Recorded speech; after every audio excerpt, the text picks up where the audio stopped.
Hello everyone, welcome back to Blue Rose. I moved my mic away because I realized how loud it was. So yeah. Sorry about that.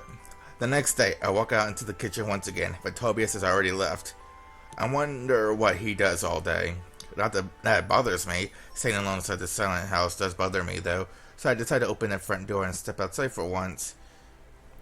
I lean up against the crutch that Tobias made for me and observe the area. The sun is shining again today, and a pleasant breeze brushes through the leaves and grass. This is truly the middle of nowhere. How far is this from the path where I fell? It will take forever to get back to the civilization, especially while I'm still in this shape. I'm stuck. With a sigh, I decide to shove these negative thoughts aside. Instead of brooding about it, I should try and find more about where I am.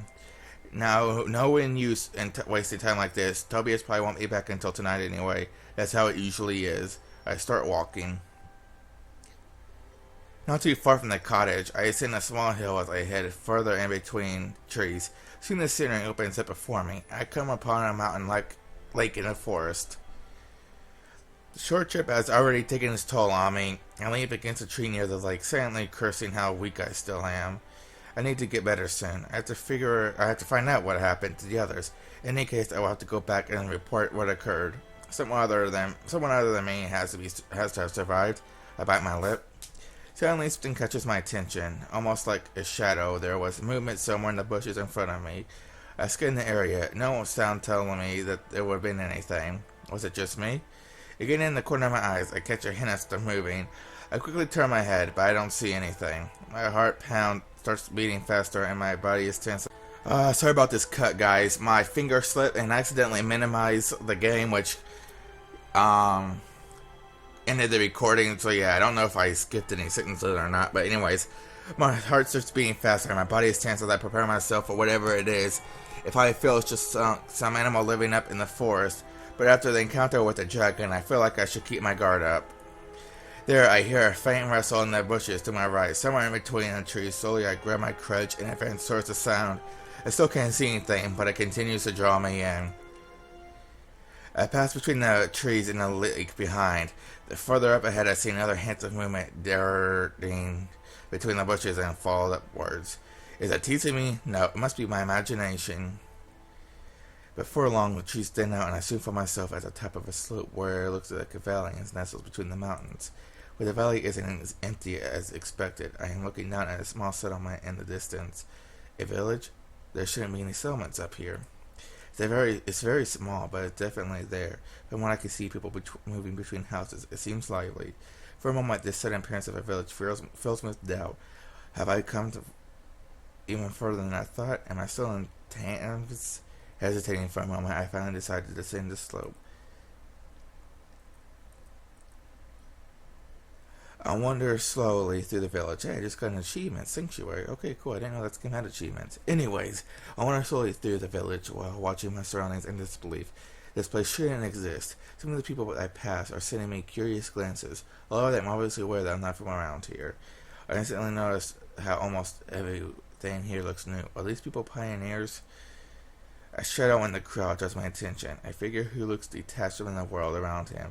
He just slowly passes through and notices the villagers, and they have no importance to him. The man lifted his head, and our eyes meet across the distance. A smile surfaces on his face before he turns away and leaves the main street, disappears out of sight. Okay, that's kind of weird. What was that? I took a careful glance around, wondering if there was something funny about me that would make him do that. Oh well, it's you. I drop a little out the clear, voice calling out for me. As I turn around, I see a girl standing a few meters away, looking directly at me. She approaches me. Some of the people in the neighborhood look obviously surprised by the fact that this girl appears to know me. Hello, I'm so happy to see you that you are up and well, and I was really worried, but when Tobias brought you in, I almost thought you wouldn't make it. You? I'm assuming she's the one that changed my clothes. Who are you? Oh, I'm sorry, my name is Aaron. I helped Tobias take care of you when he first found you. Everyone on Tobias saying that I was a woman who changed my clothes, in spite of him later telling me that he lived here alone. It must have been this girl. Thank you, Aaron. Sorry. Tobias said tell me about you, so I'm a little surprised. He didn't? What? He didn't? That's so typical of him. But oh well, you're fine now, and that's all that counts. Where is he? I don't know. He left the cottage before me. Shooting another glance at my surroundings. I didn't know there was supposed to be any towns in these mountains. Oh, I see. Of course, he wouldn't have mentioned it. Suddenly, Aaron nervously averts her eyes as if just remembering something. Tobias said he was the only one living here. Is he part of this village as well? Tobias protects this place. He most likely never intended to let you know it existed. What is your name? Alright, I am Lena. Welcome, Lena. Aaron lines up the load and smiles at me. I hope you'll get better soon. If you ever feel like it, drop by my place. We will make you something to eat. I don't want to return a courteous smile. Thank you, Aaron. You should be careful. Even though this place is mostly peaceful, there are all kinds of dangerous creatures living in these parts.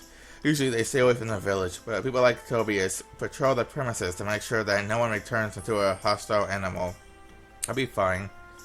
Oh, my sister must be getting impatient by now. I'm off. See you again, Lena. Aaron waves and hurries off. I am once again on my own in this strange little place, wondering what to do next. Where am I? It seems so new. A hidden village in the mountains? Wondering what about this place, I make my way down the road, watching life pass by around me. Almost everyone continues to stare at me. It's obvious that I am a new face here, and it makes me uncomfortable. Close to the edge of the village, between two houses, a couple of children are playing. One of them is chasing around a hen. Marley, you're scaring it away. Mom will be mad at us. Shut up, I'll get it. Don't be such a spoil sport. Ah, look out. The hen just past the boy as he yells at his sister and heads towards the tree line. Ah, come back. What was that? Just as I am about to move on, I felt an unsettling presence. I turned back to the children and noticed that they're moving in the bushes near the fleeing hen. Wait. I go after the animal at a pace that feels tormentally slow to me. The boy is concerned the hen by a tree a couple of meters ahead. Ah, see, I told you I could catch it. He finally moves forward to get a hold of the panicky hen, and there is. A bush is behind the boy wrestles and comes lunging out. Ah! Marley! My crutch swung in the arc through the air, pounding into the attacking shadow wherever it is seen flying. Boy looks back at the spectacle, his mouth open in surprise. My crutch used as a mock-up sword, I suddenly lose my balance, and as I step down on my bad blade, pain shoots up to the leg, and I bite my teeth together as I stumble backwards.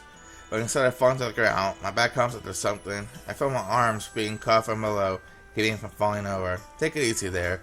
You don't look like you're gonna stay fit for jumping around like that. I open my eyes and realize I have fallen backwards into the arms of a stranger. Hey, I don't look too bad. That was something swing. Wait, what? That was some swing. You alright? The teasing tone in his voice makes me frown in annoyance. Would you be so kind as to let go of me? The man grits at my complaint. Ah, so cold. You sure you can stand? He helps me up as I find my balance with my crutch. I turn around to see him more clearly. So that was impressive, even if it was only a small one. I wasn't fast enough to do anything about it. I didn't get to take a proper look at the thing before I was sent flying, but it was such a sort of creature I didn't know. Probably one of the hostile animals Aaron was talking about. It was most likely that it had been aiming at the hen and not the boy. Had it really been threatening presence like I felt? Could I have been wrong? That's when I noticed the man still standing there watching me. You're not from around here, are you? Well, I'm pretty new here myself, but I'm sure I would have noticed someone like you. No, you could say I just arrived today. Well, I see, my name is Gavin, and you are? Lena. Lena, nice to meet you. It's not every day that you get to see a new face in this town, and excuse me for saying, but I can't help but get the impression that you had a rough start in these parts. I make this long nod towards my bandages. It hasn't been an easy trip. Yes, well, I've had my difficulties on my way here. He laughs lightheartedly. Well, that's amazing. Look down and notice the two kids from before. The boy's holding the hen in his arms. Where did you learn to do that, miss? Oh, that's you.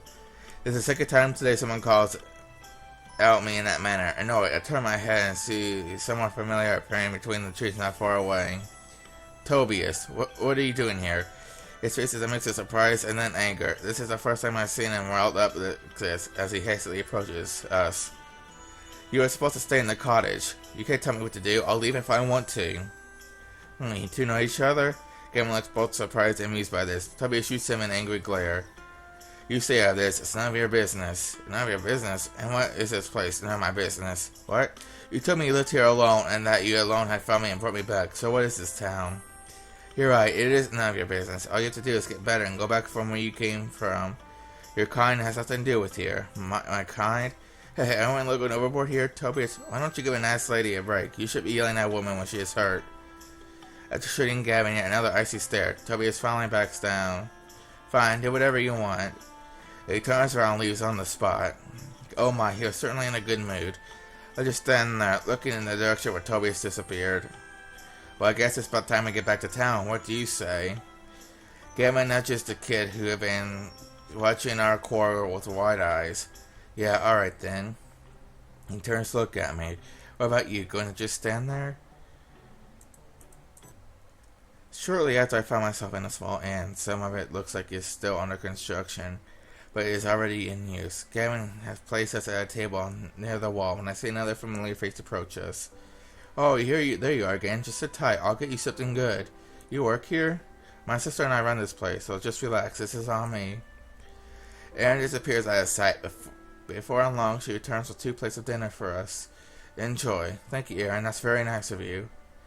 Don't mention it. Oh, by the way, do you remember to drink your tea? Tea? Yes, I believe I gave Tobias some tea for you. Oh, that is from you? My sister made it. She's really good with herbs and healing. If you drink it, you'll get much better much faster. Thank you. I'll remember that. Erin just smiles and then returns to her duties. So the tea had come from her too. You know her too? Oh, not really. It seems that she was one of the people who helped me when I got hurt. I see you strayed pretty far up in these mountains when you got hurt. What were you doing all the way up there? It looks like I shouldn't be asking him that just yet. Oh well, everyone has his or her own reason for being here. Reasons? Yes, isn't it obvious? This village is full of secrets.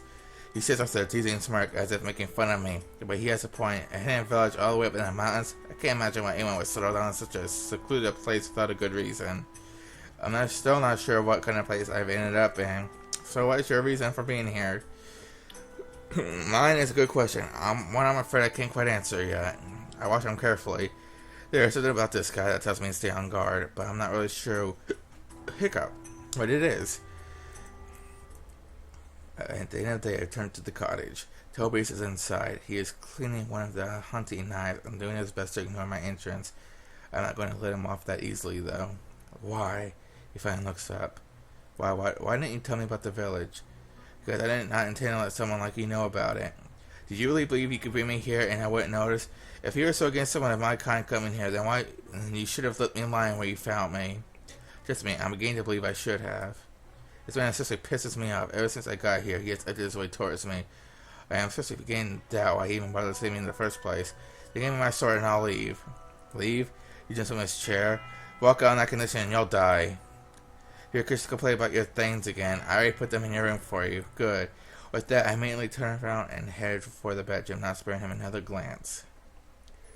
Just as he said, I have found all my things on a chair in my room. My sword is lying on top of my damaged uniform. He picked up and watched in silence. It is strange, and it's almost as if this sword contains an important part of me. Only when it is here do I feel secure. What a sentimental way of putting it. I put the sword aside with a sigh and take a look at my uniform. It's in bad shape after my fall from the cliff, but most of the blood stains have been removed. Apparently Tobias iron washed it and fixed it for me. Most likely Erin. I can't imagine Tobias doing that much for me. Looking through my things, I realize that my dagger is missing. Probably lost it in the fall. The polished surface of its shield-shaped emblems catches the light and reflects the symbol of the rose engraved on the front. With that, I am a Templar. The other side of the emblem is blank and smooth. I watched the untouched surface in deep thought. This is where my symbol, my family was supposed to be. As the crest of others, Templars have engraved in their emblems for identification. I remember seeing some emblem once. It's like how beautiful his family's crest had been. Blank page looking at my emblem always reminds me of this. The little trip has worn me out more than I initially thought. My head is hurting again, and I feel awfully tired. I don't feel like going out and talking to Tobias again, so I put my emblem back in its place and decided to lie down on the bed to rest for the evening. And then, guys, another day. Tell me about the rose. Well, I guess not another day. Darkness is falling and we have made camp for the day. Adele is sitting in front of the fire with a cup of tea, posting this request as I approach her. The rose? Yes, we don't all know that much about it, care, apart from the Templars. The Blue Rose are supposed to be exceptional warriors with special abilities. But what are they really? I'd like to know. I watched the flames for a while, considering how to best explain it. The rose is from what we Templars draw our power. It's a source of energy that we can connect with, and thereby do things we otherwise would not be capable of. It is a gift. Energy, you mean like magic? Adele watches me curiously. I have heard that country of care was a very strict view on magic and occult, even more than so in Tams? I want to say Tams for now. Someone correct me if I'm wrong. Only their preachers are allowed a kind of magic, but it is very weak. Through small verses of prayer, they draw magic from objects called symbols. They use them for different purposes. In the end, the views on the otherworldly things are so different in these two countries, it's just a degree of what is acceptable and not. No, not exactly. I'll tell you the story about the rose if you're interested. Go on, I need to pass the time anyway. I'll take another small pause to recall the old story before I begin. The way I heard it for the first time, I remember it clearly. It was years ago, when I was still a little girl, running down a hall and coming upon the tall statue. It was a beautifully shaped woman, a stone, holding a rose in her hands, eyes closed. She looked both serene and beautiful as she stood in that hall, as if time didn't move around her. Who is that? My old caretaker smiled at my question. That is Lady Evani, I don't know. She is the reason the Templars, if the Blue Rose even exists. The Templars, how so? Well, a very long time ago, there was a war in the Thames. Lady Evon had lived peacefully in her lord's castle, far from the front, but soon the war moved closer and closer to her home as Thames was losing the fight. And one day the castle itself was under siege, overrun by enemy soldiers. The enemy was ruthless, destroying everything as they went. They even buried down the lady's beautiful rose garden. As all seemed to be lost, and many others, including the Lord, had evacuated the castle. Yvonne still stayed behind. What did I say belong for? Behind, along with a few loyal knights guarding her. She called those knights to her and prayed for them while holding the very last blue rose from the garden in her hands. As she prayed on this beautiful flower, the knights felt a renewed energy granted to them, and they went through the battlefield with Yvonne and prayed. Suddenly the tides turned, and these knights fought a brave battle with a power never seen before. The enemy was defeated, and the last survivors fled. Those knights are said to be the ones that later formed the Templars of the Blue Rose, and still borrow the powers of the Rose whenever they go to battle. Why did she stay behind? I don't know. Maybe she had strong faith from the beginning that she would be able to make it. Look up at that beautiful statue. I think at that moment she became something like an idol to me. Lady Yvonne and her flower. That's it. In short, yes. That doesn't really explain anything at all. She furrows her brows in discontent and continues to stare into the bonfire. In short, Lady Yvonne's prayers still exist, protecting the knights, fighting for her home. Those who train and pledge their loyalty to her will be able to form the connection with the Rose and make use of its powers. And then you can do that too, I take it? Of course, my lady. Otherwise, I want to be a Templar. Oh, I guess that's true. I guess for a moment I felt tempted to snap back at her, but instead I continued my explanation and attempt to change the topic away from me. Well, in practice, we Templars make use of the connection to draw strength from the energies and nature around us. That's the gist of it. What about someone like me? Could a normal person like me learn to do all that? That's a hard question to answer, my lady. It takes much determination, training, and discipline to be able to form the connection. And when you finally make the attempt, according to the teachings, you will still only be able to do so if the Lady Yvonne accepts you. And is that so? So anyone can do it. Is she even listening to me? It would be fun to try, eh? Yes, it would, wouldn't it? As if I'd ever get the chance, haha. She laughs and makes a bitter smile. I get the impression she's talking to her more. She's talking more to herself than me, and deduce from that this conversation is over. Leaving her alone, I lean back my head back, staring up at the dark sky. Night falls and countless stars are glittering above us and the mountains. There is still a long way to go before we reach our goal. Day 4. Okay guys, I'm going to end the video here because I don't know how long I'm playing. It may not be for very long, but I think this is a good place to stop. So I will see you guys tomorrow morning with another video. Thanks for watching.